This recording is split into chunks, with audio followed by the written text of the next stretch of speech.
বাংলাদেশে চেয়েছিলাম একটা সুষ্ঠু নির্বাচন। যে ভোট দেবে, যে দল বেশি ভোট পাবে তিনি সরকার গঠন করবেন, তাই তো? এর জন্য আমরা লড়াই করেছিলাম 71 সালে।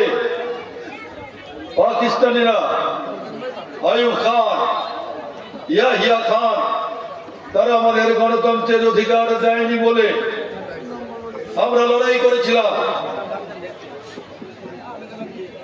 মানুষ ঠিক করবে, জনগণ ঠিক করবে কে তার প্রতিনিধি হবে, কে রাষ্ট্র চালাবে। এইটা ঠিক করার অধিকার অন্য কারো নাই, শুধুমাত্র জনগণের। আমরা শুধু সেই দাবি করেছিলাম সুষ্ঠু নির্বাচন হোক, মানুষ যাকে ভোট দেয় তিনি সরকার গঠন করবেন। কিন্তু পরিতাপের বিষয়, শেখ হাসিনা ক্ষমতায় আসবার পর বাংলাদেশের নির্বাচন দেয়নি। আপনারা ভোট দিয়েছেন? ভোট দেননি। ক্ষমতায় আসার পর মানুষের কণ্ঠ চেপে ধরেছেন, বাংলাদেশের নির্বাচন হয়নি। শুধুমাত্র পার্লামেন্টে নয়, পার্লামেন্টে, জেলা পরিষদে, উপজেলায়, ইউনিয়ন পরিষদে, এমনকি শ্রমিকদের সংগঠন বা পেশাজীবীদের সংগঠন, কোন জায়গায় নির্বাচন হয় নাই। জোরজার, মুল্লুকদার এরকম একটা পরিস্থিতি শেখ হাসিনা দীর্ঘ 17 বছর বাংলাদেশে কায়েম রেখেছিল। ইতিহাসের সমস্ত স্বৈরাচার যেভাবে দেশ ছেড়ে পালায়, যেভাবে নির্মূল হয়, শেখ হাসিনা দল বল নিয়ে সেভাবে দেশ থেকে পালাতে বাধ্য হয়েছে।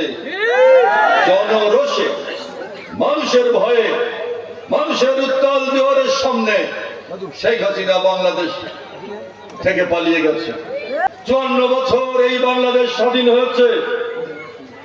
1971 সালে আমরা আমাদের বুকের চাপ চাপ রক্ত দিয়ে বাংলাদেশ স্বাধীন করেছি। কিন্তু আজকে 54 বছর পর আমরা বলতে পারি কি যে বাংলাদেশের মানুষ ভালো আছে? আজকে ভাবতে হবে বাংলাদেশকে আমাদের নতুন করে কিভাবে গড়ে তোলা যায়। আমি আমাদের নেতাদের বলি, রাজনীতি করতে হবে মানুষের জন্য। রাজনীতি হচ্ছে আদর্শের ব্যাপার, রাজনীতি হচ্ছে নীতির ব্যাপার, রাজনীতি হচ্ছে সততার ব্যাপার, রাজনীতি হচ্ছে মানবতার ব্যাপার, রাজনীতি হচ্ছে দেশপ্রেমের ব্যাপার। আমরা আমাদের মধ্যে সেই মানবতা, সেই দেশপ্রেম, সেই সততা, সেই নিষ্ঠা যদি আমরা ফিরিয়ে না আনি, বাংলাদেশ ঠিক হবে না।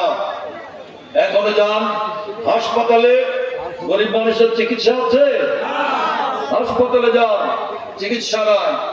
আপনি থানায় যান, পুলিশের কাছে গরিব মানুষের নাম আছে?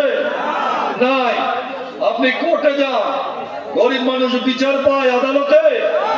বিচার পায় না। আজকে সাধারণ মানুষ দীর্ঘদিন ধরে কষ্ট করছে। তাই আজকে নতুন করে ভাবা লাগবে যে রাজনীতিটাকে আমরা ফিরিয়ে আনতে পারি কিনা। আমার নেতা জনাব তারেক রহমান 31 দফা দিয়েছেন, মানুষের মুক্তির এক সনদ দিয়েছেন। এত বছর পর বাংলাদেশকে নতুন ভাবে গড়ে তোলার জন্য আজকে জনাব তারেক রহমানের নেতৃত্বে, বেগম খালেদা জিয়ার নেতৃত্বে আজকে বাংলাদেশকে নতুন করে গড়ে তুলতে হবে। বাংলাদেশকে আজকে নতুন করে গড়ে তুলতে হবে। আজকে সেই বিবেচনার জায়গা থেকে দাচ্ছি ইউনিয়নের নেতা কর্মীদেরও ভাবতে হবে দাচ্ছি ইউনিয়নকে আমরা কিভাবে গড়ে তুলব। এখানে হানাহানি, মারামারি, কাটাকাটি আমরা রোধ করতে চাই। এখানে নদী ভাঙার মানুষ, পদ্মা পাড়ের মানুষ প্রত্যেক বছর নদী ভাঙছে। নদীর উত্তাল ঢেউ যখন আপনার পদ্মার মাটি ভেঙে যায়, পদ্মা পাড়ে যে মানুষ বাস করে তার বুক ভেঙে যায়। পদ্মা পাড়ে যে মানুষ বাস করে, নদী যখন ভাঙে তার ভেতরে তখন তার দীর্ঘশ্বাস বেড়ে যায়। এই এলাকার মানুষ দরিদ্র, সুতরাং আপনাকে ভাবতেই হবে এই ইউনিয়নের প্রেসিডেন্ট সেক্রেটারি সব এই ইউনিয়নের নেতারা, যুবদল, ছাত্রদল সকলকে ভাবতেই হবে আজকে এই নদী ভাঙা এলাকা, এই দরিদ্র এলাকা, এই দাক্ষিকে আমরা কিভাবে গড়ে তুলতে পারি।